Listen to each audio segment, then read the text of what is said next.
Aviso legal. O conteúdo desse vídeo é baseado na análise, interpretação e experiência do meteorologista previsor com as últimas previsões disponíveis dos modelos de previsão do tempo e clima. Qualquer uso da opinião expressa sobre as previsões do tempo e clima neste vídeo para a tomada de decisão de terceiros exime o meteorologista previsor da responsabilidade sobre a mesma. Analisem e usem as informações com cuidado. Quer ajudar esse projeto? Contribua através deste link. Olá pessoal, então vamos dar uma olhada hoje nas previsões do dia 29 de setembro de 2020, né?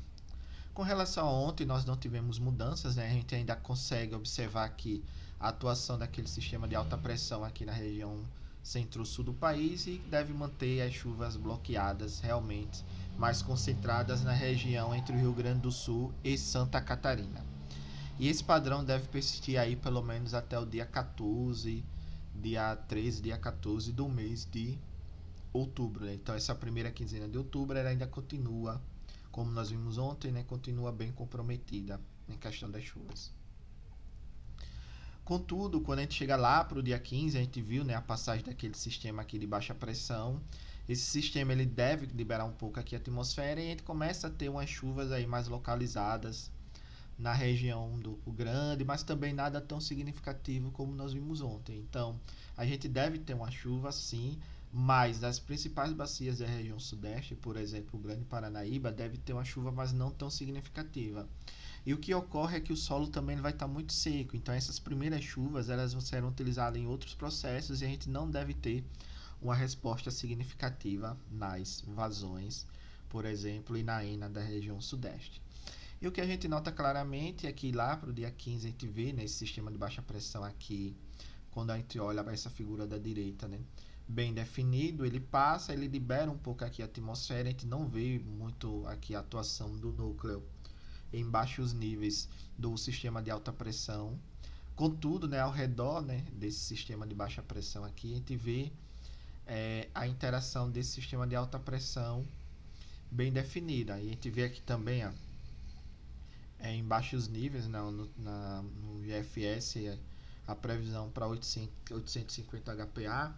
A gente vê essa alta aqui atuando na costa aqui da Argentina, do Uruguai, e ela deve impedir o deslocamento, né, a passagem de frentes, por exemplo, para adentrar a região sul, ou depois o avanço dela não deve se estender muito até a região sudeste.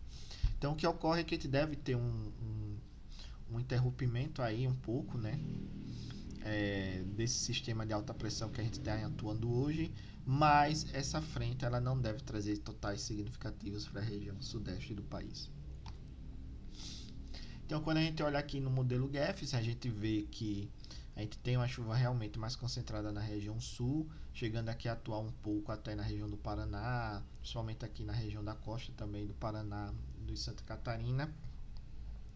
E também a gente vê aqui uma interação de uma chuva na bacia no Grande, que nesse primeiro momento não é tão significativa, até porque está com o solo muito seco. Mas a gente pode ter sim aí, né, no final do mês de outubro aí o retorno da chuva, mas por enquanto outubro já está bem comprometido aí com o tempo bem seco definido, pelo menos até o dia 15, dia 16, né, do mês de outubro.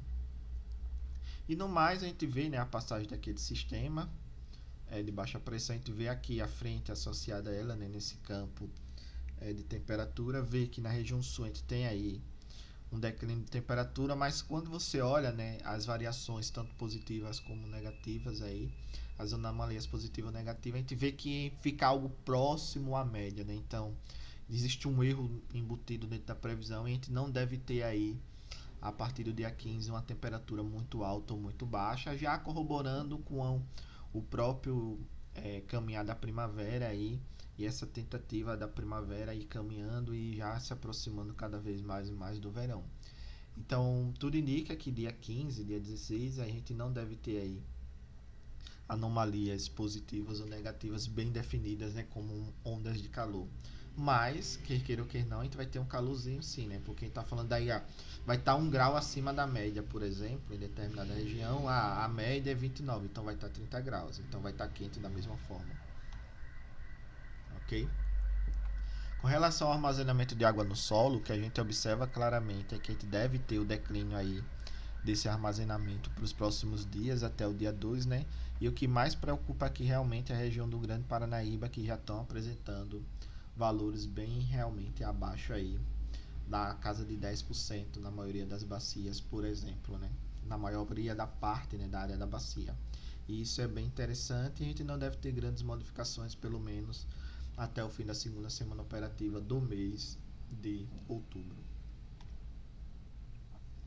Então, a nota continua mesmo que ontem, né? A gente vê que esse sistema de alta pressão voltou a atuar aí sobre a região centro-sul, deve permanecer até a metade de outubro, trazendo o tempo seco. E durante esse período, né, o que a gente vê claramente é que a gente deve ter mais chuvas aí na região do Rio Grande do Sul e Santa Catarina, pegando bem as bacias de Jacuí e parte aí da bacia do Uruguai. Quando a gente olha agora os modelos que o ONS utiliza, né, indo até o dia 9, a gente vê claramente que eles mostram o mesmo padrão, com chuvas mais localizadas no Rio Grande do Sul e aqui na costa, né, entre São Paulo, Rio de Janeiro, chegando também aqui à costa de Santa Catarina. Mas esse padrão é um padrão bem semelhante ao que nós observamos ontem, então a gente não deve ter grandes mudanças na previsão do ONS, pelo menos até o dia 9 e 10 do mês de outubro, ok? Obrigado, pessoal, pela participação, paz e bem.